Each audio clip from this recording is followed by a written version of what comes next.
Muy buenas tardes. Muchas gracias a todos los que nos acompañan en este conversatorio.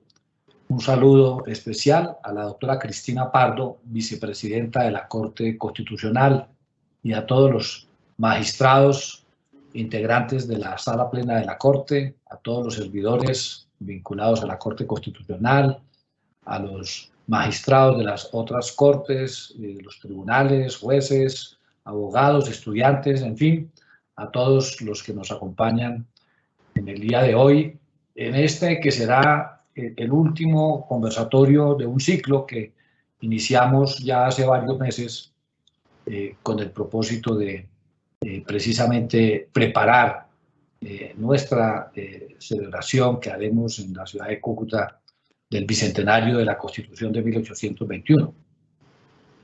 Muchas gracias también a la Escuela Judicial Rodrigo Lara Bonilla, con cuyo apoyo hemos adelantado este ciclo de conversatorios sobre historia constitucional, como antesala, repito, a la conmemoración de los 200 años de la Constitución de la Villa del Rosario de Cúcuta de 1821. Con ocasión de esa conmemoración, precisamente, realizaremos nuestro 16º encuentro de la jurisdicción constitucional durante los días 7 y 8 de octubre próximo. En el día de hoy conversaremos con el profesor Mario Alberto Cajas Sarria, a quien agradezco muchísimo que haya aceptado nuestra invitación, acerca de los antecedentes del control judicial de constitucionalidad en Colombia. En particular desde la reforma constitucional de 1910, que le atribuyó a la Corte Suprema de Justicia dicha tarea, así como los cambios e intentos de transformación hasta la creación de la actual Corte Constitucional como guardiana de la integridad y supremacía de la Constitución, creación que se hizo en la Constitución de 1991. El profesor Mario Alberto Cajas es doctor en Derecho de la Universidad de los Andes, es magíster en Derecho de la Universidad Nacional de Colombia, especialista en Derecho Público de la Universidad Externado y abogado de la Universidad del Cauca. Fue investigador visitante en la Escuela de Leyes de Harvard. Sus áreas de interés giran en torno al derecho constitucional, la historia del derecho y la historia de la justicia. Dentro de sus trabajos se encuentran los 2 tomos de historia de la Corte Suprema de Justicia de Colombia, 1886-1991, el libro sobre el control judicial a la reforma constitucional del periodo 1910-2007, así como otras publicaciones en revistas y libros de Chile, México, el Reino Unido y Colombia. El profesor también ha sido ponente o conferencista invitado en diversas instituciones y universidades en diversos países de la región y de Europa. Ha sido también conjuez del Tribunal Superior de Cali y del Tribunal Contencioso Administrativo del Valle. Y actualmente es miembro de la Academia Colombiana de Jurisprudencia y miembro fundador del Instituto Latinoamericano de Historia del Derecho y del Instituto Colombiano de Historia del Derecho. Así que, profesor Mario Alberto, bienvenido a la Corte. Muchas gracias de nuevo por aceptar esta invitación. Y sin más preámbulos, le doy la palabra para que iniciemos esta apasionante historia sobre el control de constitucionalidad en Colombia. Bienvenido, profesor Sarria, tiene la palabra.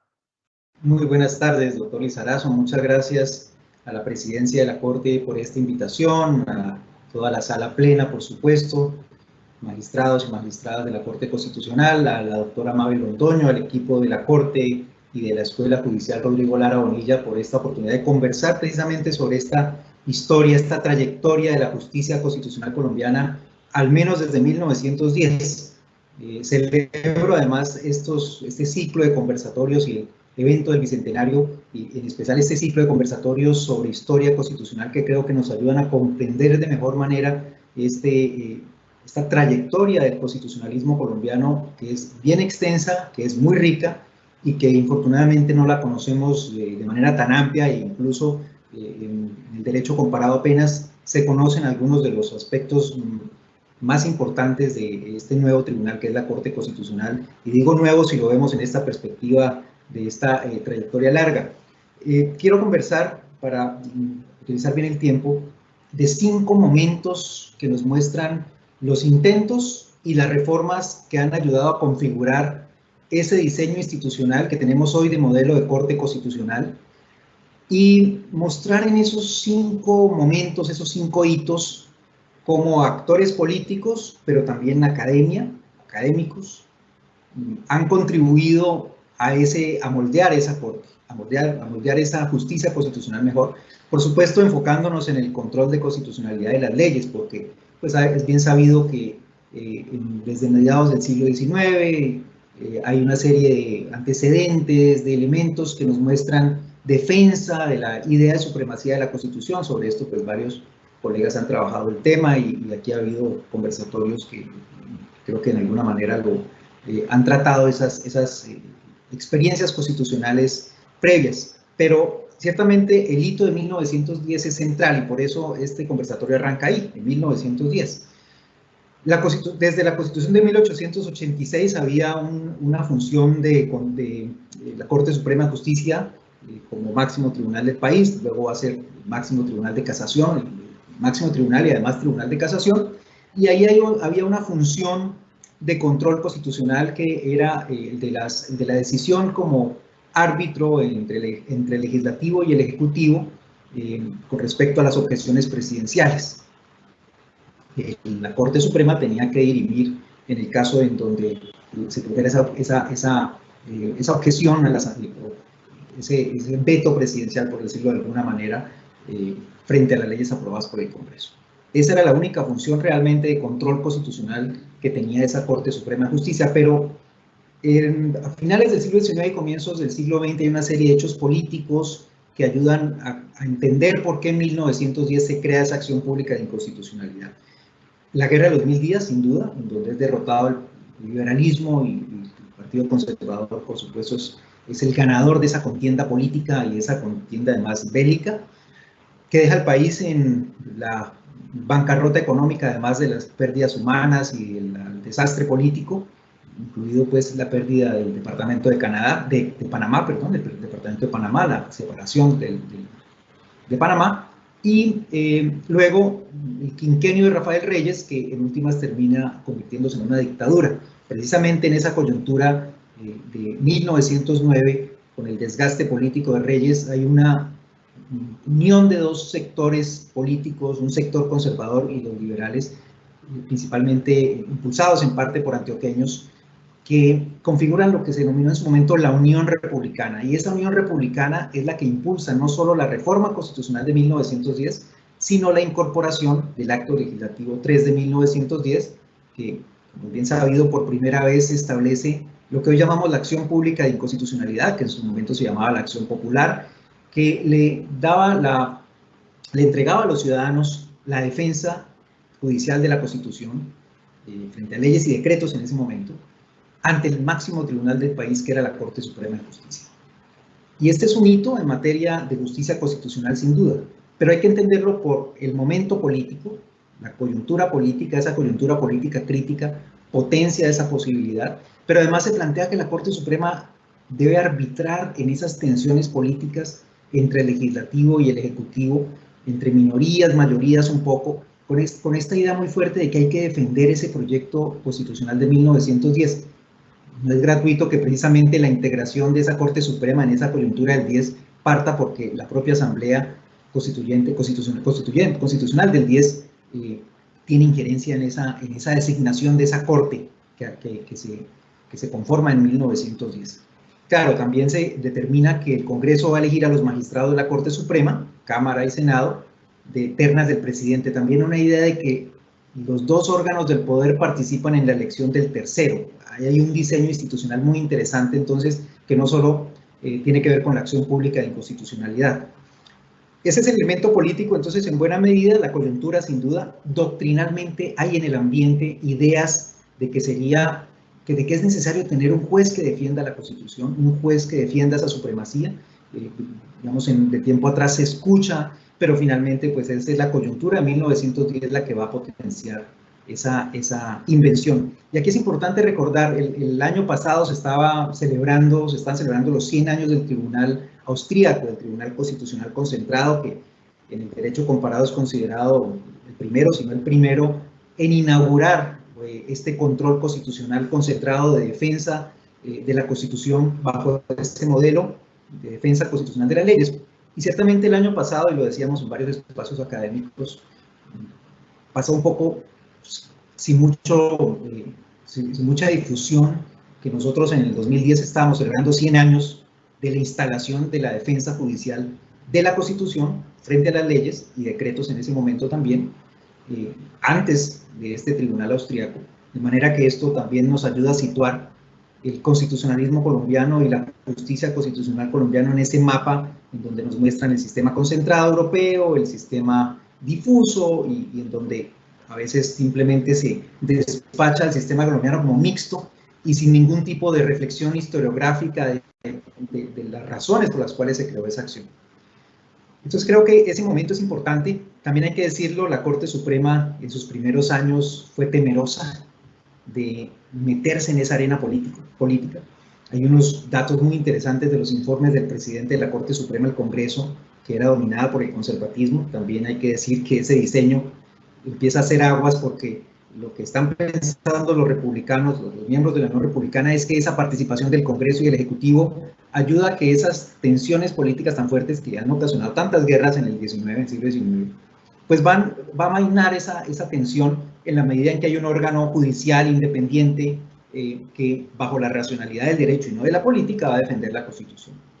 Pero el diseño no queda del todo bien hecho porque quien tenga mayorías en el Congreso y quien gane la presidencia, pues pone mayorías en la Corte.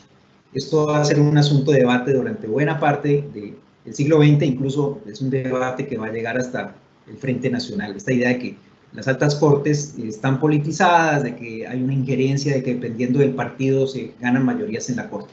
Pero el diseño original estaba, digamos, pensado con un optimismo antropológico probablemente, de que las cortes no iban a terminar impactadas por el partidismo.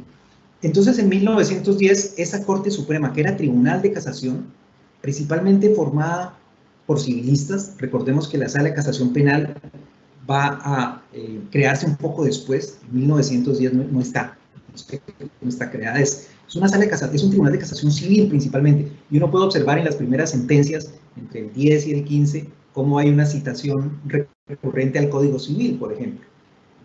Claro, también el peso de la fuente del Código como fuente también, como fuente del derecho, pero la formación de esos magistrados que no son jus-publicistas, están formados en el derecho civil. Esa corte es tímida. Hay varios casos, por razones de tiempo no me extiendo, pero por ejemplo, es el momento en donde la Corte se declara incompetente para ejercer el control de los tratados internacionales, de las leyes que aprueban tratados internacionales, de las leyes que, sobre vicios de trámite en las leyes. Desde 1912 ya tenemos las primeras demandas contra leyes por vicios de trámite y la Corte se declara incompetente en casos que tienen una evidente tensión política entre el Ejecutivo y el Legislativo. En materia de estado de sitio también hay una especie como de intento de evadir el debate sobre un decreto dictado por Reyes, que ya en esta coyuntura de transición, ya estamos bajo la reforma del 10, la Corte se abstiene y dice, la Corte no dice que no es competente, pero se va por una discusión de una ley que ha blanqueado, por decir, como se dice, ese decreto de estado de sitio relacionado con la propiedad. En general, ese balance es una Corte que está empezando a caminar ese terreno, pero retomo lo de los informes de los presidentes de la Corte Suprema en 2 o 3 ocasiones en ese periodo. Le piden al Congreso que se derogue el acto legislativo 03 de 1910. Y el argumento central es que la Corte no quiere meterse en la arena política. Dicen, mire, el control constitucional es un asunto político. Nosotros somos jueces y somos jueces de casación. Y así está en esos informes. Pero, otro dato importante, en esos informes se deja plasmado que la minoría en la Corte, que es la minoría liberal, discrepa del punto de vista del Pleno. Es decir, una especie como de intento de los liberales de plantear que esa reforma constitucional es importante porque permite el libre juego democrático, el libre juego político y permite que ese proyecto constitucional del 10 se defienda. Claro, no está explícito políticamente en esos términos, pero es una lectura que uno puede hacer. Voy rápidamente a mediados del siglo XX. Entonces, hacia 1950, 51, 52, tenemos una Corte Suprema que es juez de casación, que además, recuerden que son elegidos para periodos de 5 años que pueden ser reelegidos, y ese es un aspecto importante. Bueno, sobre eso hay una historia interesante de cómo se cuestiona que los magistrados puedan hacer campañas en el Congreso para ser elegidos, y es común que pues haya una especie como de paso de los magistrados del Congreso, digamos, de los altos cargos del Estado también a la Corte. Eso no se explica simplemente diciendo que era por política, sino entendiendo también la profesión legal. Las élites que accedían a la profesión legal tenían reconocimiento político, reconocimiento jurídico, y muchas veces eran abogados prestigiosos, políticos, que llegaban al Congreso y también a la Corte. Pero entonces, a mediados del siglo XX, tenemos un tribunal de casación que se encarga de defender la Constitución. Y ahí va a ser muy importante cómo empiezan a llegar unos vientos de transformación, unos vientos de cambio de Europa, principalmente en 1953. Y este es un aspecto que a mí me parece interesante, porque usualmente en nuestras narrativas de cómo surge el Tribunal Constitucional nos centramos en la reforma de 1968 y luego saltamos a 1991 con los intentos de los 70-80. Pero nos olvidamos de eso que uno podría decir es el eslabón perdido de la justicia constitucional colombiana. ¿Y por qué el eslabón perdido? Pues porque es Gustavo Rojas Pinilla el que plantea que es necesario crear un tribunal de garantías constitucionales para Colombia. Un tribunal de garantías que, si uno revisa en el derecho comparado al momento, parece pensar en el Tribunal de Garantías Constitucionales de la República Española de 1931, pero mucho cuidado con esto. Ya para 1953 ese Tribunal de Garantías no funciona. Ya ha llegado Franco al poder hace unos años y el tribunal no existe. Sin embargo, Rojas invoca la necesidad de crear un Tribunal de Garantías Constitucionales. Un poco antes hay académicos, 1 o 2 años antes, que han planteado también esa necesidad. Eustorrio Sarria, un profesor, un constitucionalista caucano, señala que la Corte Suprema ha caído en manos de los partidos políticos y que se requiere un órgano no solamente técnico, sino despolitizado. Y ahí plantea también una idea de tribunal de garantías constitucionales con representaciones de los 3 poderes, pero la idea que tiene Rojas Pinilla ya en el 53 es diferente, porque lo que él propone es un tribunal especializado que se encargue de defender la constitucionalidad de las leyes, es decir, quitarle esa función a la Corte Suprema, pasárselo al tribunal, pero los magistrados que van a integrar ese tribunal, ese nuevo tribunal, van a ser elegidos por los magistrados de la Corte Suprema, el Consejo de Estado y unos puestos por él. Pero aquí hay un dato importantísimo. En su propuesta de reforma de 1953, lo que él plantea es que los magistrados del Consejo de Estado y la Corte Suprema van a ser elegidos por él también. Y hay un argumento muy interesante de que el presidente, que ha acabado en parte con la violencia y que ha llegado a suturar las heridas de la violencia bipartidista, es la persona que tiene mejor capacidad de elegir a los magistrados para despolitizarla, pero además un dato importante, para tecnificarla. Porque dice Rojas, es que ya en Europa, y este es un modelo que es un modelo que no funciona. El modelo colombiano es muy extraño, es un juez de casación haciendo estas funciones que no son como propias de un juez de casación. Ya hay en otro lugar, en Europa, se está pensando un modelo diferente. Pero lo que él propone entonces es un tribunal que va a ser puesto por él mismo, y en ese momento hay una serie de argumentos a favor y en contra. Esa reforma constitucional se presenta a finales de 1953 y justo ocurre cuando un juez penal ha dictado una absolución sobre el famoso caso Chavarría, que vinculaba a una persona muy prestigiosa con un presunto atentado contra las fuerzas militares, o un intento de atentado, en el que en buena medida pues tiene que ver con la llegada de Rojas al poder y con la pedida de la baja de Rojas como general y la negación, cómo Laureano Gómez se niega a darlo de baja, y pues tenemos la historia del golpe de Estado de Rojas. Entonces, justo en ese momento se habla de que la justicia está politizada y que hay alta impunidad. La politización y la impunidad hace que Rojas proponga incluso una reforma también a la Corte Suprema, al Consejo de Estado, y ahí aparece este Tribunal de Garantías Constitucionales. La reforma nunca se lleva a cabo, la reforma se hunde, no hay, digamos, unos rastros de por qué se hundió. Lo cierto es que Rojas la mete, la deja en el escritorio, y luego en 1956, cuando está deteriorado sus relaciones con los partidos, él ya quiere crear ese tercer partido, la nueva fuerza, la tercera fuerza, y ya se empiezan a fraguar los primeros rasgos o los primeros intentos de ese acuerdo de los dos partidos que va a ser el Frente Nacional en el 57. Él ahí propone en el 56, no solo propone, lo hace, con un decreto de estado de sitio, crea una sala de negocios constitucionales dentro de la Corte Suprema. Los magistrados de esta nueva sala, los magistrados de la Suprema, que él los pone allí, según cuentan o según se puede rastrear, eran magistrados cercanos a él. Entonces los pone allí, y a esa sala se le encarga el control de constitucionalidad de las leyes. Importantísimo, la sala plena deja de conocer de esas demandas, pero principalmente son demandas contra decretos de estado de sitio que son bajo los que gobierna Rojas. Esto le hace que pierda el prestigio la Corte. Se habla de la cortesana y de la Corte de capote, que es el capote de paseo del dictador. La Corte de los Milagros también le dicen.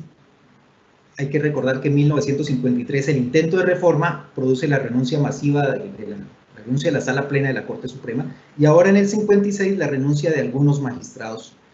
También vale la pena recordar que desde 1949 todos los nombramientos de magistrados fueron por decreto de estado de sitio, y lo van a hacer hasta el 58, que se produce la reforma del 57. Ahí en la reforma, en la Comisión de Reajuste Institucional que diseña este cambio constitucional del 57, también se alcanza a plantear la idea de un tribunal constitucional. Se dice que Darío Echandía lo propone. Bueno, esto está muy bien rastreado en los trabajos del profesor Carlos Restrepo Piedrahíta. Aquí rápidamente quiero moverme entonces al tercer momento, que es 1968. Se presentan un paquete de reformas constitucionales que tienen como idea desbloquear en parte ese Frente Nacional. Lleras Restrepo, el presidente Lleras, confía en que ese paquete de reformas va a modernizar el Estado, bueno, en fin. Y dentro de ese paquete de reformas se incorpora la creación de una Corte Constitucional para Colombia. La iniciativa del profesor Restrepo, que es senador de la República en su momento por el Partido Liberal. La idea que tiene Restrepo en su momento es trasplantar el modelo de tribunal constitucional alemán e italiano a Colombia. Y los argumentos son muy parecidos a los de Rojas, pero desde la perspectiva académica, que la Corte Suprema está congestionada, que es morosa. Bueno, Rojas también ha dicho lo mismo, que es morosa, que está congestionada, pero que además necesitamos un tribunal especializado, que se dedique solo a eso, a defender la Constitución, que no haga nada más. Y con esa propuesta del profesor Restrepo avanza la reforma constitucional. El proyecto de acto legislativo llega, creo que en la segunda legislatura, allí se hunde. Y lo interesante del asunto es que se hunde en parte porque el propio Congreso y diversas voces señalan que el proyecto es peligroso porque el Tribunal Constitucional será un órgano político, y eso sería retroceder y echar por tierra los acuerdos de 1957, que despolitizaron en la idea esta de la cooptación y de la organización de la estructura paridad partidaria en la Corte Suprema y en el Consejo de Estado. Entonces dicen, crear un tribunal que va a ser elegido por el Congreso, vamos a desmontar la cooptación para ese tribunal, es peligroso, pero también se empieza a plantear que la Corte Suprema lleva una trayectoria enorme de defensa judicial de la Constitución. Y la propia Corte alcanza a plantear, esto está referenciado en los debates, pero no conozco el documento exacto de la Corte, en donde la Corte también se opone a la reforma, Finalmente se hunde y se crea lo que he dicho yo por ahí en algún texto, un premio de consolación para los que están impulsando el tribunal, que es crear una sala constitucional dentro de la Corte Suprema. Sala que, recordemos, pues está vigente hasta 1991 y se encarga de preparar los proyectos de fallo para la sala plena, que luego le van a decir la Cenicienta de la Corte, porque dicen que hace todo el trabajo especializado y luego los no especializados toman la decisión. Esa es como, claro, parte de la cultura jurídica nuestra con respecto a las Cortes, ¿no? La opinión de académicos y un poco de la opinión pública. Entonces, ahí se hunde. Hay un argumento político fuerte, y es que está la defensa de la Corte Suprema como juez constitucional, pero también un argumento político que creo que es importante tener en cuenta. Ayer se le está hundiendo todo el paquete de reformas. Hay una tensión política, él tiene que recurrir a los votos de la ANAPO, bueno, no entro en detalles, pero lo cierto es que Lleras tiene que salvar lo más importante del paquete de reformas, y la creación de una Corte Constitucional, pues ciertamente no es lo más importante en ese paquete. Entonces, en buena medida, uno podría decir que sacrifican el proyecto para empujar el otro. Entonces, no solo no hay ambiente político, sino que el Ejecutivo no se arriesga, el Congreso no lo respalda y la propia Corte Suprema lo rechaza. Quiero mencionar un dato que luego va a sonar en los 70 y 80, incluso hasta el debate en la Constituyente, y es que el tipo de control constitucional que hacen en los tribunales, en los niveles territoriales, y también, por supuesto, el llamado clásicamente control residual del Consejo de Estado, está ahí en riesgo. Y uno de los argumentos que se plantean en el Congreso dicen, mire, el diseño institucional colombiano no es de una Corte Suprema que ejerce el control constitucional. Aquí tenemos mucha gente, muchos órganos haciendo ese control. Si vamos a crear una Corte Constitucional, vamos a centralizar eso. Vamos a desmontar todo lo que tenemos en los territorios. Eso simplifica un retroceso. Y ahí se plantea, se dice, con el prurito de trasplantar, con el prurito de copiar lo ajeno, vamos a arriesgar lo que ya tenemos. O sea, una especie de rechazo local a esa idea global ya de Tribunal Constitucional, que es la que se quiere establecer. Vamos rápidamente, estoy un poco mal de tiempo, voy rápidamente a 1979. En 1977 empiezan a sonar los vientos de reforma a la justicia. Y ahí hay una propuesta de que se cree una Corte Constitucional, un Tribunal Constitucional, de que se modifique en general, se haga una reforma a las cúpulas del poder. Se proyecta y se alcanza a convocar una reforma constitucional que convoca a una asamblea constituyente que se le llama la Pequeña Constituyente. Ese proyecto de reforma es declarado inconstitucional en 1978. El presidente Turbay, que tiene mayorías en el Congreso, propone una nueva reforma en 1979, que finalmente se aprueba, y esa reforma es declarada inconstitucional en 1981. Pero hay varios datos importantes. En esta reforma se alcanza a crear la Fiscalía General de la Nación, se alcanza a crear, en el caso del control constitucional, pero también se acaba con el sistema de elección vitalicia y se modifica periodos,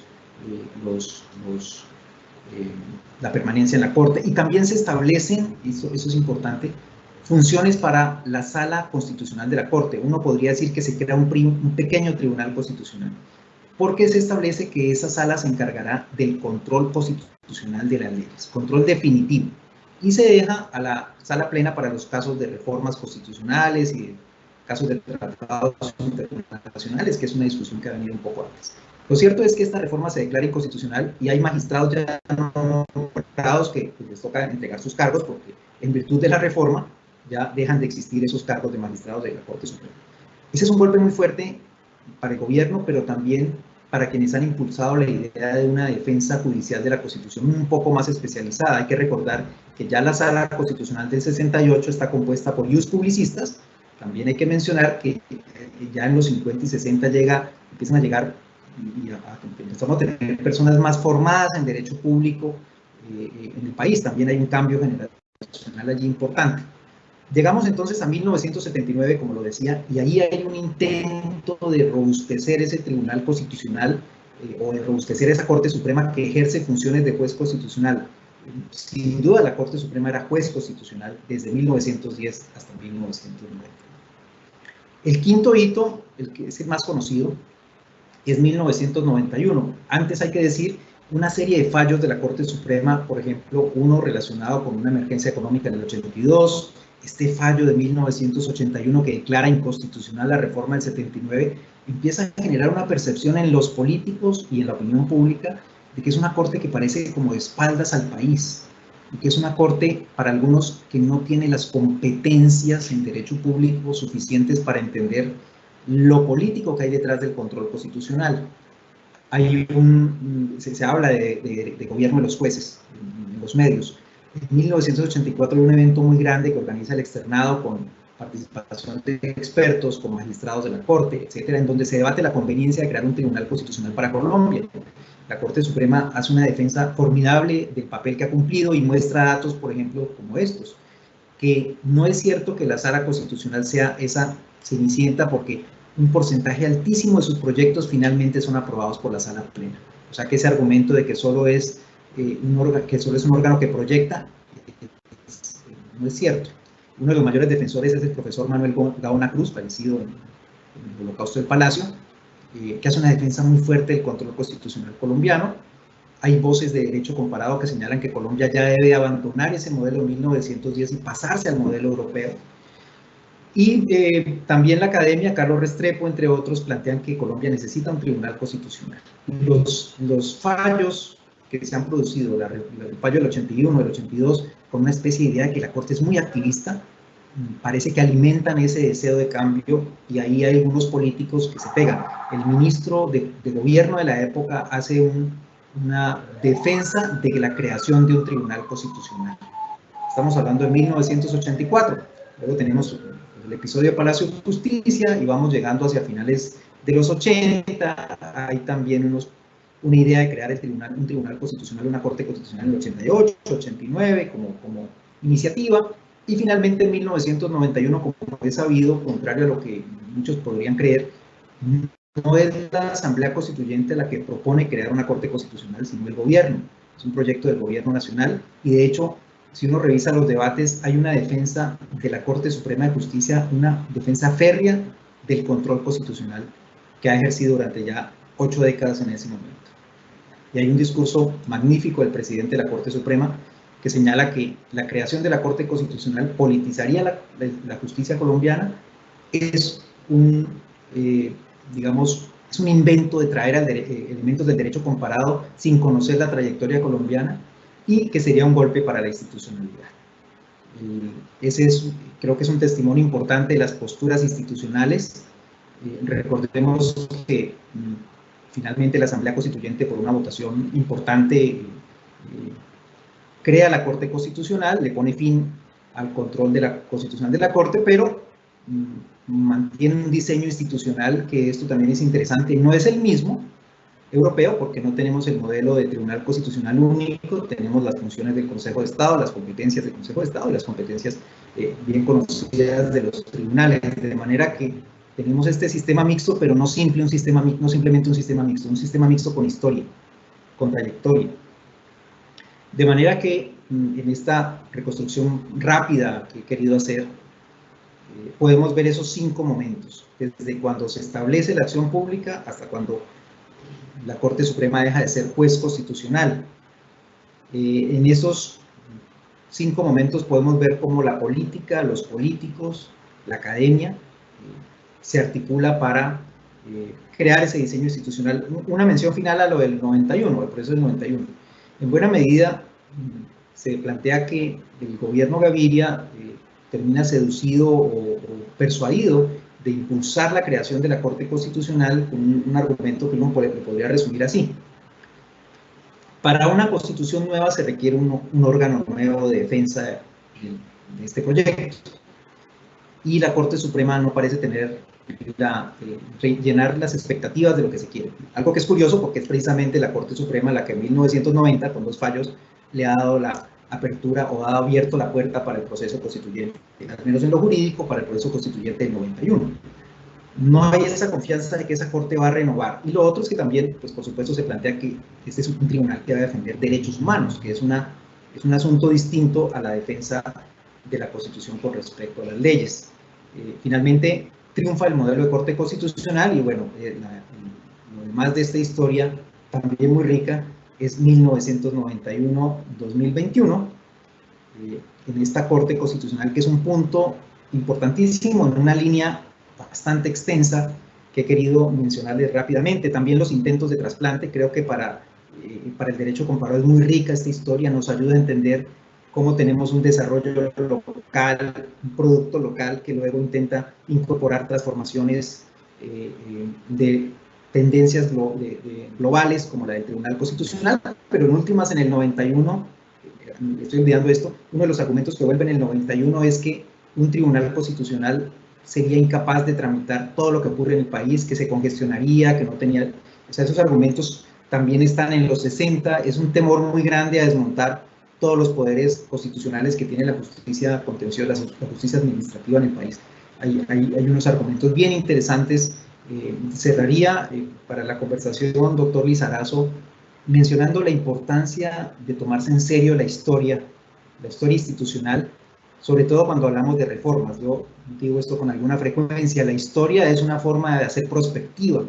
Sin historia uno no hace prospectiva. Cuando surgen ideas como la de la Corte Única, como esta o aquella reforma, lo primero que hay que hacer es hacer memoria, echarse hacia atrás y ver qué hemos tenido, qué ha funcionado y qué no ha funcionado.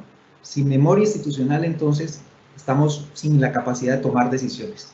E infortunadamente, la historia constitucional e institucional no siempre está en la mesa cuando se toman decisiones sobre reforma.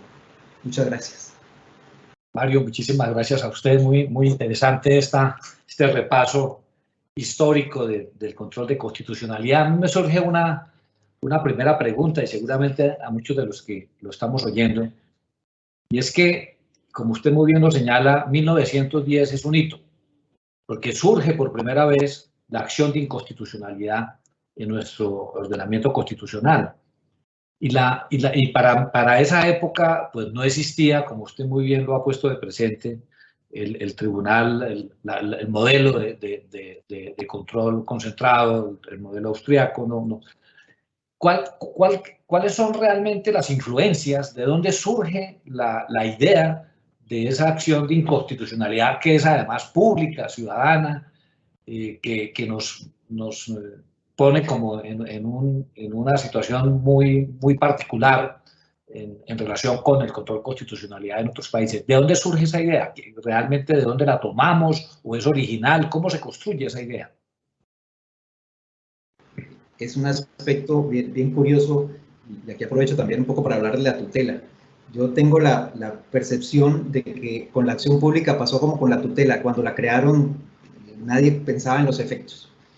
Cuando uno ve en los debates en la constituyente del 10, realmente casi no hay debate. Realmente no hay, digamos, un despliegue de teorías, de ideas que digan es que llegó el momento de un control contramayoritario. Todas estas cosas que luego uno va a entender, a leer en el constitucionalismo y en la teoría constitucional. No, ahí no hay esta discusión. La discusión realmente en las sesiones es si el procurador va a ir o no va a ir, se alcanza a pensar algo de control previo. Inicialmente alguien dice, no, es mejor que sea el proyecto y no la ley. Algunos sostienen que pues, la figura o la competencia que tenía ya la Suprema sobre objeciones presidenciales parece haber como ambientado la cuestión, pero sí lo cierto es que hay documentos de la Unión Republicana, textos, tal vez alguno de Carlos R. Restrepo, que pone de presente la necesidad de recuperar la idea de supremacía constitucional y de tener un órgano que la defienda. Eso aparece por allí en estos documentos. Lo que al parecer hay como una especie de ambiente más bien regional, de que es necesario tener un órgano que se encargue de esto, pero exactamente que sea una acción pública como finalmente queda diseñada, no parece haber no es tan clara una influencia directa. Pero quisiera mencionar esto.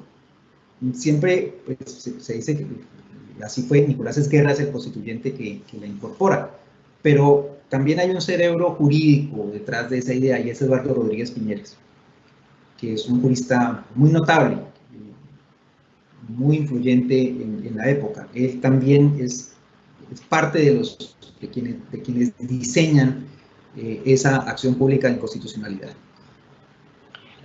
Y sí, creo que no se imaginaba lo que iba a pasar, ¿no? Creo que no se imaginaba. Porque realmente es que es un momento muy importante en nuestra historia constitucional, porque claro, como usted muy bien dice, veníamos desde 1821 prácticamente con las objeciones presidenciales, que siempre esa fue una figura que existió en nuestro constitucionalismo, las objeciones presidenciales, pero además la Constitución del 86, pues por el contrario, más bien como, digamos, la importancia de la ley como necesaria para que la Constitución tenga fuerza, al punto que la propia Constitución del 86, en su artículo 52, establecía que las disposiciones del título de la Constitución en materia de derechos civiles y garantías sociales, decía la propia Constitución que se incorporaban al Código Civil y no podrán ser alteradas sino por reforma de la Constitución. Es decir, era tanta la fuerza de la ley que la propia Constitución remitía sus propias disposiciones en materia de derechos a la ley, al Código Civil, para dotar esas normas de fuerza vinculante. Y sí. Y luego la ley 153 del 87, que también establece una disposición realmente que yo creo que explica mucho el surgimiento de ese mecanismo de control, porque recordemos que el artículo 6 de la ley 153 del 87 establecía que una disposición de ley posterior a la Constitución se reputa constitucional y se aplicará aun cuando parezca contraria a la Constitución. De tal manera que realmente era una situación que yo creo que de pronto son antecedentes de una primacía de la ley, incluso de la ley inconstitucional, frente a la Constitución. Y entonces viene el Acto Legislativo 3 de 1910 y consagra no solamente la acción de inconstitucionalidad, sino la supremacía de la Constitución, en el sentido de que establece que en caso de incompatibilidad entre la Constitución y la ley se aplicarán de preferencia las disposiciones constitucionales. Yo no sé si esos pueden ser algunos antecedentes que expliquen, digamos, esa idea del control y de la supremacía constitucional. Y yo quisiera resaltar lo de la necesidad política. ¿Por qué 1910? ¿No? Entonces vuelvo sobre esa coyuntura. Es una coyuntura crítica. Y es un poco la coyuntura crítica del 91 también, ¿no? Es otra dimensión. Pero es ese momento de por qué hay ideas que vienen sonando y justo ahí tienen un espacio. Pues porque hay un momento digamos, de apertura y de cambio y se dice, esa es una buena herramienta. A finales del siglo XIX en el Congreso se debate y hay no recuerdo el nombre del representante de la Cámara que plantea que la Corte Suprema debería ser árbitro entre los poderes. No está pensando en las objeciones. Pero hay debates a finales del siglo XIX, pero no expresamente, o sea, el diseño como lo conocemos hoy, no. Pero por eso mencionaba que hay ideas que están ahí en el ambiente y en 1910 hay algo que permite, que catapulta esa idea y finalmente se establece. Yo quería mencionar otro elemento, doctor Lizarazo, que tal vez no mencioné. En 1936 es la Corte Suprema, la Corte de Oro precisamente, la corte activista, dirían algunos en su momento con mirada contemporánea, la que le propone al gobierno de López Pumarejo que se cree un estatuto procesal para la acción pública. ¿Por qué? Porque la Corte Suprema tramitaba las acciones públicas muchas veces con las ritualidades similares a la casación, que eran jueces de casación. Entonces es esta Corte la que dice, hay que hacer un control de toda la Constitución. Si se demanda una norma, hay que mirarla íntegramente. Y es una especie como de estatuto procesal con el propósito de entregárselo a los ciudadanos. No es un estatuto procesal para los abogados y para volverla más compleja, es para hacerla más sencilla y darle un orden. Sí, correcto. Otra cuestión que aparece tanto en su conferencia como en su texto sobre este tema es que hay unos elementos comunes, a pesar de que algunas veces las propuestas de crear un órgano especializado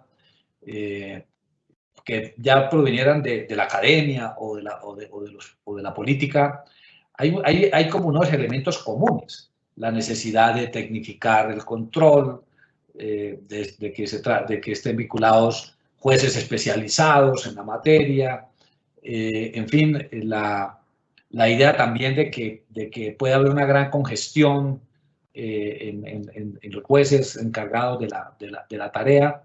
y todavía aparece digamos, en la Constitución del 91, aunque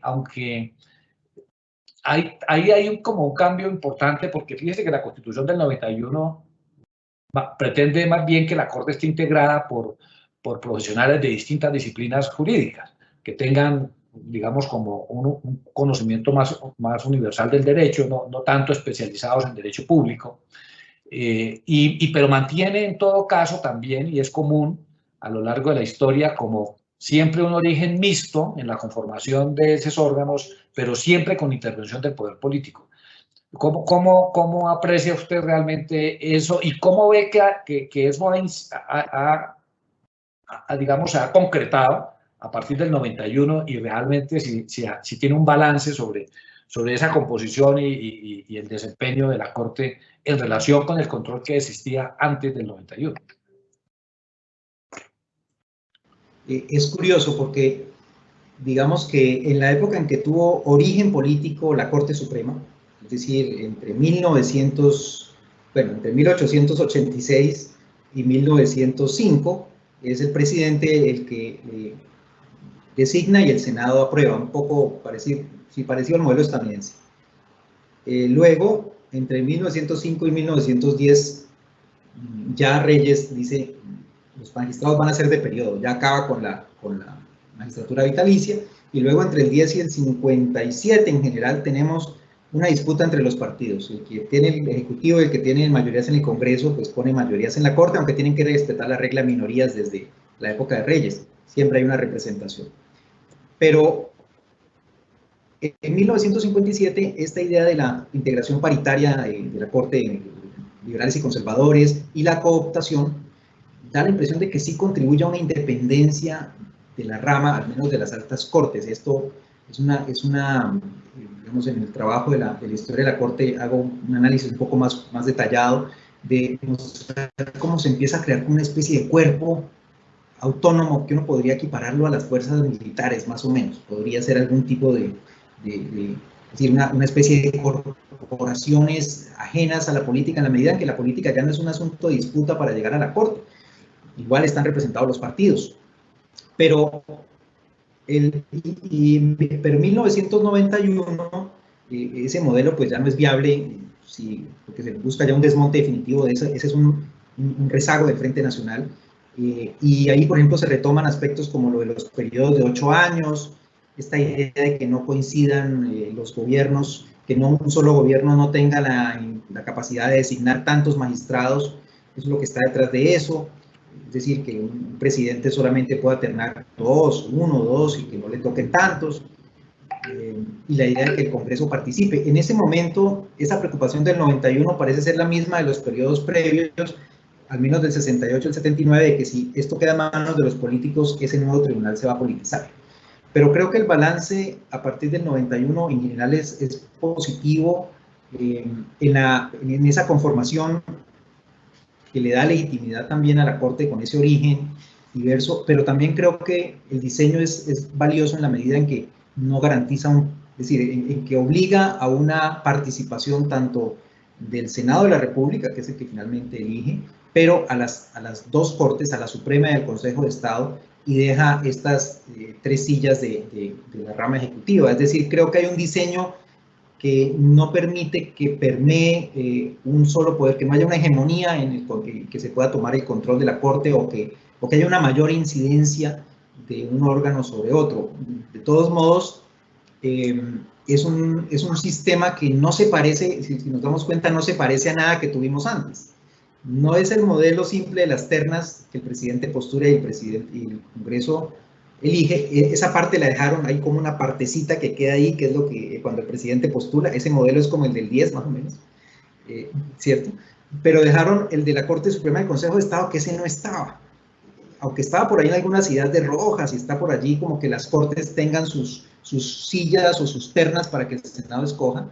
Entonces creo que es un modelo interesante porque, repito, no se parece a los otros y sin duda contribuye a una cierta legitimidad y política de esta participación de los distintos órganos. Yo diría que si uno hace un balance, salvo claro, el periodo 57-91 está salpicado por acusaciones de politización, dependiendo del partido al que no le gusta el fallo de la Corte Suprema.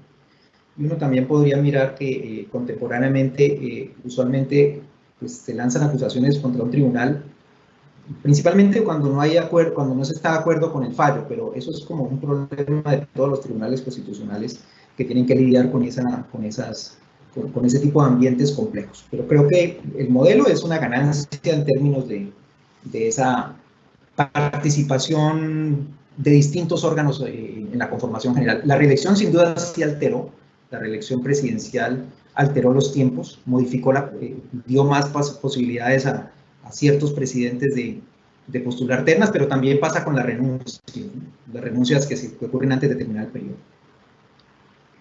Y creo que lo de la no reelección también fue positiva, doctor Lizarazo. Que no se puedan reelegir creo que ha sido positivo. Eso era un problema de todo el siglo XX, de buena parte del siglo XX.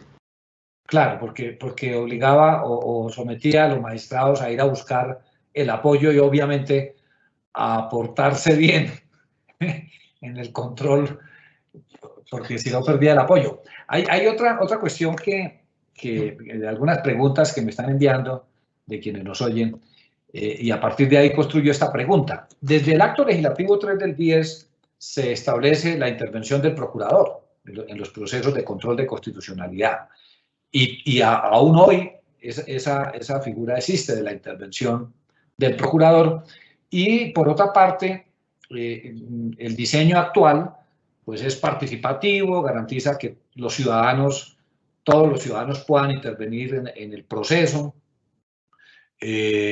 y que, digamos, es un proceso participativo, pero además le permite a la Corte invitar a expertos a rendir conceptos sobre cuestiones complejas o problemáticas o sobre asuntos que requieran una especialidad. Eso fue siempre así. El modelo de control, el procedimiento ya por parte del órgano ha sido más o menos siempre así, como el actual, o ha tenido variaciones. Gracias, doctor. Muy buena pregunta, muy buena reflexión. El papel del procurador está desde 1910 en la acción pública. Lo que sí es, la Corte Constitucional hoy es más generosa en los espacios que le da la vista fiscal, como se llamaba en su momento. Porque antes, el concepto del procurador, 4 párrafos, y después la Corte, ahora por lo menos ya el concepto aparece más extenso. Y en cuanto a las intervenciones de los ciudadanos, es algo que yo siempre trato de recordar. Nosotros a veces tenemos una mirada muy centrada en la Corte Constitucional y eso es muy valioso, tenemos que hacerlo así, es nuestra Corte vigente. Pero a veces olvidamos y creemos que todo empezó en 1991. Y resulta que las intervenciones ciudadanas eran comunes durante el siglo XX, es más, las intervenciones ciudadanas de los subalternos. Entonces uno encuentra en los años 70 esposas, compañeras de personas vinculadas o a quienes se atribuye responsabilidad por participar en grupos guerrilleros, incluso parejas de personas muy reconocidas de las guerrillas de los 70, interviniendo en contra de los decretos de estado de sitio, como ciudadanas intervinientes. Pero también ve líderes del movimiento obrero en los años 20, en los años 30, también políticos, ¿no? Una de las primeras demandas de inconstitucionalidad que conoce la Corte Suprema es de el ministro Carreño, que es el ministro de Gobierno de Carlos R. Restrepo. Él ha perdido unas objeciones presidenciales y ahora empuja una acción pública de inconstitucionalidad por vicios de trámite. Su ministro de Gobierno como ciudadano. Entonces, expresidentes también que participan. Ha sido común esa participación, pero yo destaco lo de los subalternos. Lo destaco porque a veces creemos que dicen no, los movimientos sociales participan en la Corte. Pues a su manera, el movimiento obrero luchó contra los decretos de mano dura del gobierno de Abadía, de las guerrillas también en los 70s, o sectores cercanos, sectores de derechos humanos también. Entonces han sido voces muy plurales las de los demandantes, también los litigantes, también los gremios de abogados, de manera que la acción pública ha sido bien participativa desde esa perspectiva. Claro, no la deliberación de audiencias que conocemos hoy, ni tampoco las llamados expertos, pero los expertos se daban, creo yo, sus mañas, sus modos de hacer llegar la intervención como ciudadanos. Y uno ve también muchas demandas de tributaristas, ¿no? También, más o menos, las discusiones de hoy, ¿no? la norma que tiene que ver con petróleos, que tiene que ver con inversión extranjera, pues no la demanda precisamente el ciudadano que está preocupado por la inversión extranjera, sino los abogados y los apellidos aparecen por ahí. En este trabajo de la Corte intento hacer como una primera aproximación, pero hay que seguir investigando, esto es muy interesante. Sí, hay en su trabajo sobre la historia de la Corte Constitucional, relata que, si mal no recuerdo, cuando ejerce por primera vez la Corte la Corte Suprema, control de constitucionalidad sobre un acto legislativo, reformatorio de la Constitución. Creo que fue a propósito de la pequeña constituyente, la primera vez que...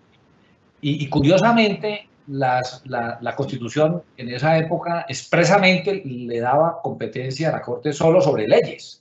No, aunque inicialmente había previsto los actos legislativos, pero era más para resolver no solamente objeciones, sino también cuando los demandaba el propio gobierno. Creo que era el único que tenía el monopolio del control de los actos legislativos. Pero para la época en que la Corte ejerce control por primera vez sobre un acto legislativo reformatorio de la Constitución y luego la reforma del 79, que fueron seguidas realmente, eso es, digamos, usted nos podría contar un poco cómo vivió el país, porque evidentemente era muy fuerte esa decisión, esa intervención en la autonomía del Congreso, en las competencias del Congreso, y que además eran producto de unos grandes consensos políticos. ¿Cómo podría usted recordarnos, digamos, esos episodios que generaron unas tensiones muy fuertes y que yo creo que explican en buena medida que luego se haya definitivamente dado el paso de quitarle esa competencia a la Corte Suprema? Pero no sé cuál es su mirada sobre esa historia. Sí, muy interesante. Esa es como una de las líneas más interesantes de esa trayectoria de la Corte Suprema, porque el debate lo inicia un ciudadano de Ginebra Valle en 1954. Él demanda uno de los actos legislativos bajo Rojas Pinilla, diciendo que pues, la reforma constitucional de la ANAC, que era la que promueve el Congreso bajo Laureano Gómez, que se trunca por el golpe de Estado, el golpe militar, dice es que esa reforma estaba diseñada para una cosa distinta a legitimar a Rojas, y incluso dice él, esta reforma es inconstitucional porque se está modificando. Las reformas del 53-54 van en contravía del 52. O sea, la ANAC no puede reformar la Constitución porque estaba encaminada a otras cosas. La Corte Suprema dice, declara incompetente con un argumento de una interpretación literal. Dice, es que el acto legislativo me dice que soy competente para controlar leyes y decretos, y las reformas constitucionales no son leyes, son reformas constitucionales.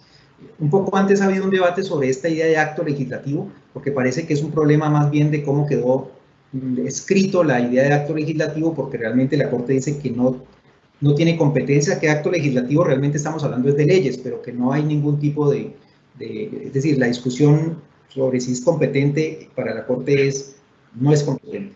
Y luego en el 55, 56 hay otra demanda, pero en 1971 el debate es tremendo. De hecho hay, no recuerdo muy bien, pero son 8, 9, 10 salvamentos de voto, así que un poco más de un tercio de la Corte dice que llegó el momento de ejercer el control constitucional de las reformas constitucionales.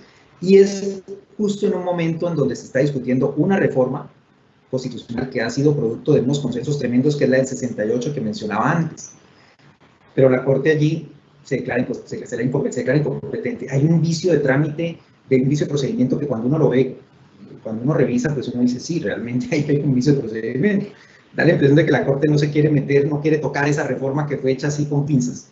Pero en el 77 el impacto es muy fuerte, porque el argumento central es que el Congreso no podía delegar ese poder, no podía entregarle ese poder a una pequeña constituyente, pero sectores de izquierda en su momento señalaban que esa pequeña constituyente era como una especie de arreglo de élites para mantener para, digamos, fortalecer el Frente Nacional en buena medida, no el Frente como diseño, sino el propósito del Frente de distribuirse el poder, de apagar a las voces opositoras. Incluso hay un temor muy fuerte de que se vaya a fortalecer el poder de represión del Estado frente a los sectores de izquierda y los sectores de oposición. De hecho, los accionantes luego, en alguna entrevista, uno de ellos decía que ellos fueron sorprendidos, dijeron, nosotros no sabíamos que esto iba a ocurrir, no sabíamos que la Corte iba a declarar esa inconstitucionalidad. López Miquelsen actúa con mucho tino, públicamente no dice que está en desacuerdo con la Corte, no se enfrenta con la Corte, él es constitucionalista y es respetuoso, le toca jugar ese papel complejo, y pues él ha planteado este binomio Fuerzas Armadas y Corte Suprema como defensa de la institucionalidad, pero esa sentencia es muy criticada, pero además en el seno de la Corte Suprema de Justicia, yo alguna vez hablé con uno de los miembros de esa Corte, hay una foto del tiempo que es muy interesante, que aparecen abrazándose los magistrados de la Corte, y entonces me decía esa persona, el ambiente fue de celebración. Se cayó una reforma y se celebró, digamos que era como un espíritu de cambio, pero fue más fuerte el impacto de la del 79, porque en el 79 ya había un diseño y estuvo vigente 2 años la reforma constitucional. Claro, en el 77 era declarar inconstitucional la pequeña constituyente que no se había reunido, incluso creo que la declaratoria es como 4 o 5 días antes de que se tenga que hacer la convocatoria para elegir a esa constituyente. O sea, eso fue casi que con la constituyente a puertas de ser elegida. Pero la del 79 tiene un impacto muy fuerte. ¿Por qué? Porque Turbay ya la va a utilizar como argumento que la Corte Suprema, al declarar inconstitucional la reforma en 1981, no permitió el avance institucional y por eso hay que mantener el estado de sitio y mantener el juzgamiento en parte de civiles por militares. O sea, es un argumento para mantener el estado de cosas. Dice, mire, estos jueces no quieren que cambiemos. Incluso hay un debate muy fuerte que él utiliza la sede del DAS para pronunciarse en contra del fallo, ¿no? Es decir, ¿no? Y se va en plancha de ristre contra uno de los magistrados, contra 2 de los magistrados. En fin, ahí también hay que entender que venimos de la declaratoria de constitucionalidad del estado de sitio del 78 con unos salvamentos de voto muy fuertes, y uno de quienes salva voto en el 78 en contra de que la Corte le haya dado el paso al Estatuto de Seguridad es el ponente de la sentencia del 78, la sentencia inicial del 78. Entonces, en el 81 también hay una discusión fuerte porque ya se ha creado la Fiscalía, y se dice que la Fiscalía es el órgano civil para no tener que mantener la justicia penal militar. Entonces, es interesante ver esa cadena de acontecimientos y de debates y de discursos que se articulan alrededor de 2 decisiones de la Corte Suprema de Justicia, que sigue siendo una de las pioneras en ejercer el control judicial de las reformas constitucionales, que es, digamos, que un hito que hay que leer un mojón cuando uno lee la doctrina de la sustitución de la Constitución contemporánea. No es que esté conectada, pero en términos de intervenciones de la Corte es muy valioso ese paso que se da en 1981, en el 78 y en el 81. Claro, y de alguna manera se basa también, por lo menos la de la pequeña constituyente, en el argumento de la falta de competencia del Congreso para delegar que no puede delegar su poder de reforma constitucional. Muy bien. Bueno, hay una pregunta que me envían, que me piden que le haga, y es en relación con el papel del profesor Carlos Restrepo Piedrahíta. Me dicen si podría ilustrarnos un poco más sobre el papel del constitucionalista Carlos Restrepo Piedrahíta en el diseño de la justicia constitucional colombiana, sobre todo a partir de su texto 3 ideas constitucionales.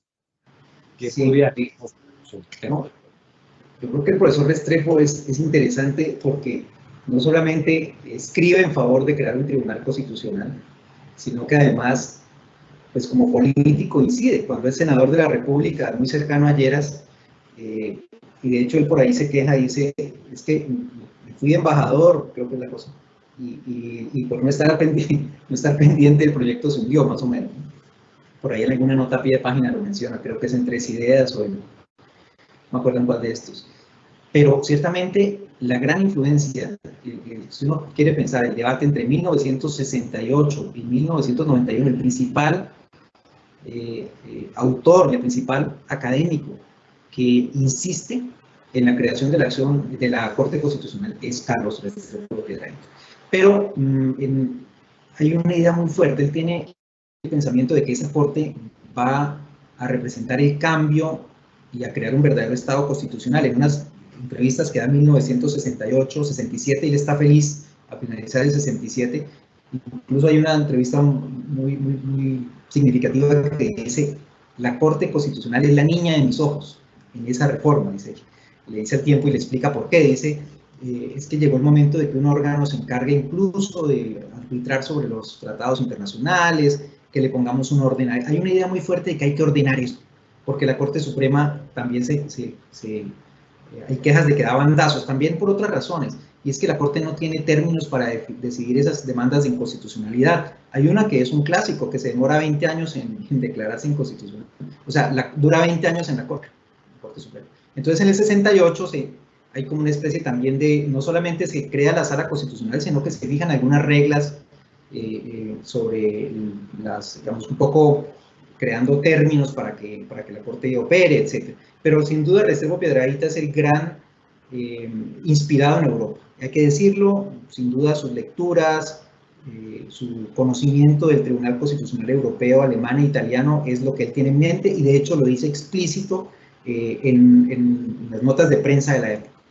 Dice, tenemos que transformar esto porque tenemos que parecernos a este modelo. Y en el 84 o en los 80, cuando se traen expertos, se plantea que el sistema colombiano no es difuso sino confuso, que no tenemos un sistema, perdón, mixto sino confuso. Dice, en Colombia no tiene un sistema ni difuso ni concentrado sino confuso. Y hay una leyenda gris de la Corte Suprema, del papel de la Corte como juez constitucional. Es decir, los ataques, fíjense que los técnicos, los expertos en constitucional la atacan, y los políticos también. Yo tengo la percepción de que en los 90 esos dos factores, con la coyuntura del 91, son los que catapultan que finalmente se cree la Corte Constitucional. Esa es mi manera un poco de entender, si veo la trayectoria. Bueno, muy bien. Para terminar, dos preguntas finales. Una tiene que ver con el periodo federal, y la pregunta que me piden hacerle es, digamos, ¿cómo funcionó durante ese periodo y qué elemento destacaría del control de constitucionalidad durante ese periodo? Hay un elemento también valioso. Nosotros, en la historia constitucional, creo que tenemos que seguir avanzando, investigando, pero sobre todo situando los desarrollos y las trayectorias colombianas en el contexto global, porque parece que fuéramos como unos receptores acríticos, esa es la lectura a veces, o entonces no, el sistema colombiano es Marbury Madison que lo influenció, y entonces ya con eso arrancaron ustedes en el siglo XIX, y luego vieron el tribunal austriaco y por eso se subieron en él. Pero hay una serie de detalles, y en 1863 esa constitución es muy valiosa, porque se le da a la Corte Suprema Federal la competencia para ejercer el control de constitucionalidad, un control que es previo a los actos de las legislaturas de los estados. ¿En qué consiste? En que se acusa esa legislación de violar la Constitución Federal, la Constitución de la Unión, y la Corte Suprema conceptúa sobre la constitucionalidad. Y hay varios fallos interesantes de esta época. Y el Senado es el que finalmente determina si esa ley es inconstitucional o no. Hay algunos autores de origen europeo que señalan que América Latina tuvo primero un control político y que después pasamos a un control judicial de la Constitución, pero cuando uno revisa por ejemplo, este fenómeno es una corte, es un órgano judicial interviniendo en un control previo, no un control político. La lectura un poco europea es que pasamos de control político a control judicial como en un salto, una lectura estándar que he visto en varios autores. Pero el caso colombiano no es igual. En el caso colombiano tenemos, por ejemplo, ese modelo, una Corte de la Unión ejerciendo el control previo de constitucionalidad en las legislaturas de los estados frente a pero que el Senado decide. ¿Y por qué el Senado decide? De nuevo, hay que recuperar la historia constitucional y la historia política. Porque ese pacto de unión del 63 es también pegado con pinzas. Y hay una sensibilidad muy fuerte en los estados de que le declaren inconstitucional una decisión. Entonces es un poco el Senado Federal reservándose su última carta, diciendo, bueno, sí, la Corte Suprema conceptúa que es inconstitucional, pero yo decido que no, porque políticamente no nos conviene una inconstitucionalidad para la Unión. Ese es un diseño fascinante. Bueno, muy bien. Y la última pregunta tiene que ver ya con la Constitución del 91. Usted nos relataba y nos relata también en su trabajo sobre el tema, que la discusión en el gobierno, digamos, fue muy tensa, que realmente incluso el propio ministro de Justicia de la época se opuso, porque era un ex magistrado de la Corte Suprema de Justicia, y que finalmente el presidente Gaviria zanjó las tensiones a favor de la creación de la Corte Constitucional, con argumentos también muy parecidos a los que sobre la necesidad de la especialización, pero hubo uno nuevo tal vez, que era que precisamente una nueva carta de derechos era mejor su control encomendárselo a un órgano nuevo, especializado y con ese origen como el nuestro. Pero luego nos relata usted también que en el seno de la Asamblea Constituyente, al día siguiente de haber presentado esa iniciativa, el presidente de entonces de la Corte Suprema acude a la Asamblea Constituyente para oponerse radicalmente, descalificando totalmente y advirtiendo pues sobre los peligros de la politización y que iba a ser un órgano político, que dejaba de ser un órgano, un control judicial para pasar a ser un órgano político y que muy peligroso pues para la República. Pero finalmente, digamos, yo no sé si usted pudiera relatarnos o contarnos cómo se zanja en el seno de la Asamblea Constituyente, cómo fue el debate y cómo finalmente llegamos a la fórmula que tenemos consagrada en la Constitución del 91. Y de cara al futuro, ¿cómo ve usted digamos, hay algunos sectores que plantean la necesidad de nuevos ajustes constitucionales en relación con las altas cortes? Entonces, no, digamos, si tiene una mirada, digamos, de cara al futuro, ¿cuáles serían esos retos que se nos plantean? Muchas gracias por la pregunta y por la reflexión. Esta reconstrucción de este periodo importante del 91, creo que uno de los testimonios más valiosos es el del ex magistrado y profesor Manuel José Cepeda, que sin duda es el que tiene ese relato un poco más, con más detalle, pero creo que, claro, nosotros somos una generación muy influenciada por la Constitución del 91 y defendemos el proyecto político de la Constitución del 91, todos los que estamos, creo, en la Academia Constitucional defendemos ese proyecto importante de la Constitución del 91, pero hay que recordar varias cosas. Lo primero, cuando se convoca la Constituyente y cuando se empieza a debatir, tampoco está en la cabeza que sea una Constitución que debe centrarse en una Carta de Derechos. Eso también surge ahí.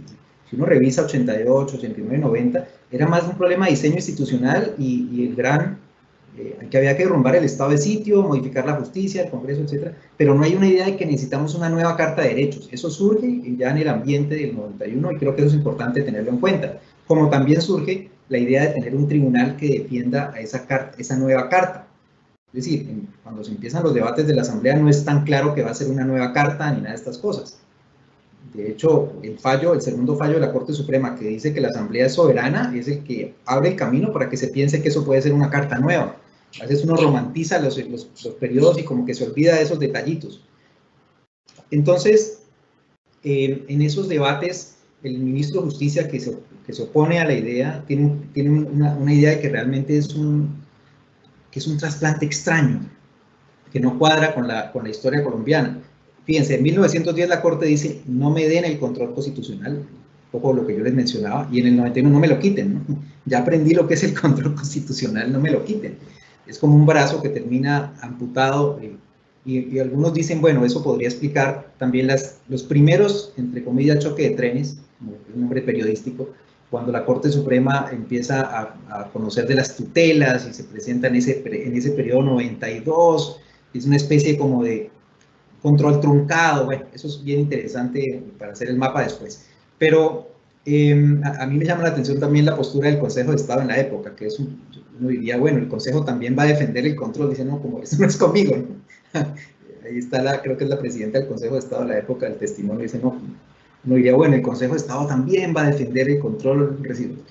Esto es como que no, yo me voy por otro lado, ¿no? Como que miren, no es defendiendo a la Corte Suprema, ¿no? Como que no se ponen de acuerdo. Pero parece que es la persuasión del gobierno sobre los constituyentes.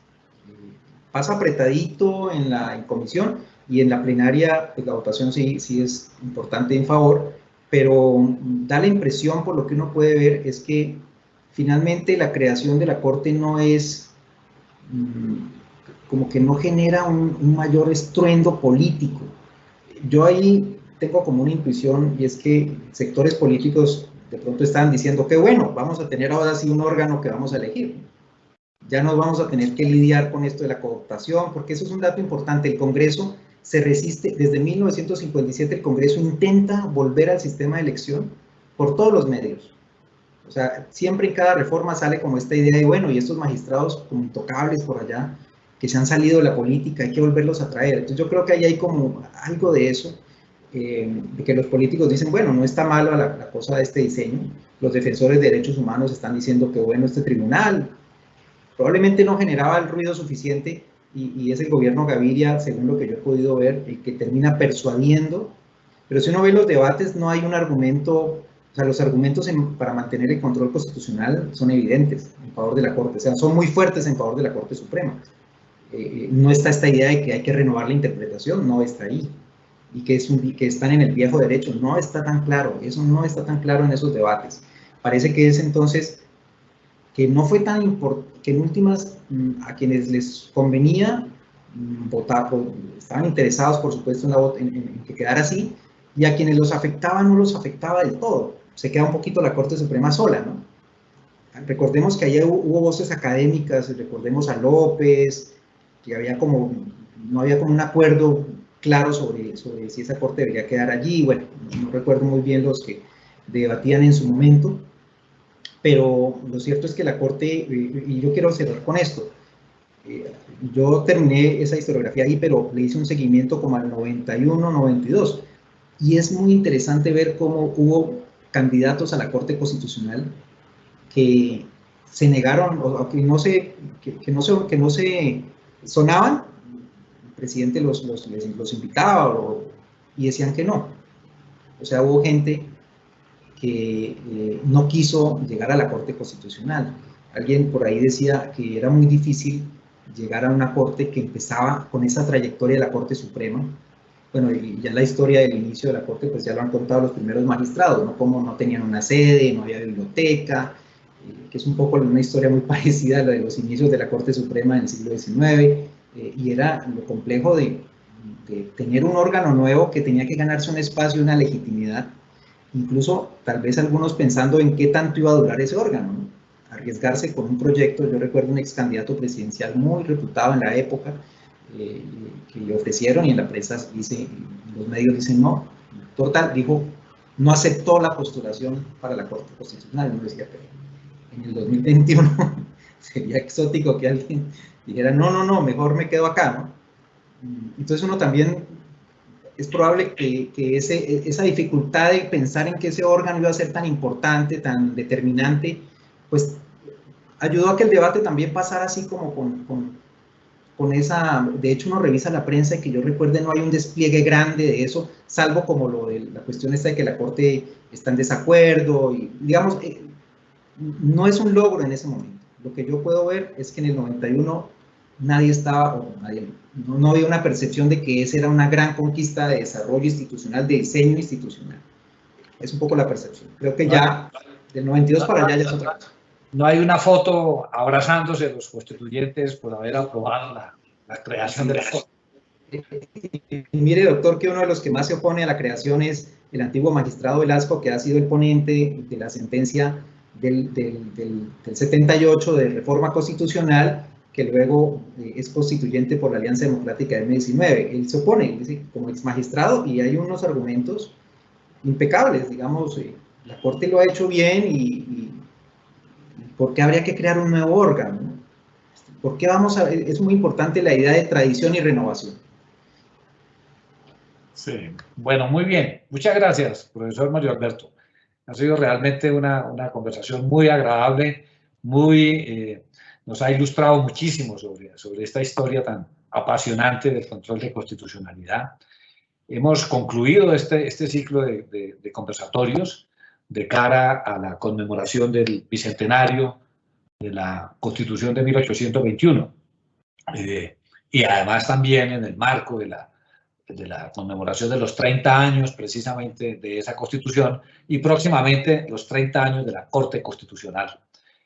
Nosotros vamos a realizar este año, con ocasión del Bicentenario, nuestro 16º encuentro de la jurisdicción constitucional, en el Museo Casa Natal del General Santander, en la Villa del Rosario, que entonces se llamaba de Cúcuta, y ahora es solo Villa del Rosario y la ciudad de Cúcuta, que también es hoy una entidad autónoma.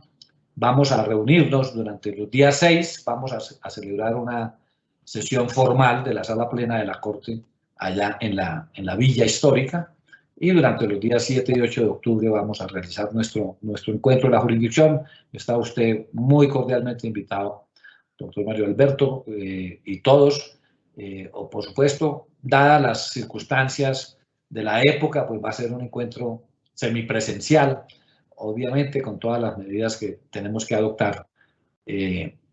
Yo quiero invitarlos a participar en ese encuentro a través de las redes sociales, de los canales de la Corte Constitucional, a través de nuestra página web y del canal institucional. De tal manera que desde ahora los invito, los esperamos y de nuevo, muchísimas gracias. Estaremos entonces conversando sobre estos temas y espero que nos acompañe en la ciudad de Cúcuta. Muchísimas gracias a todos. Hemos concluido este conversatorio y muy amables. Muchas gracias a ustedes.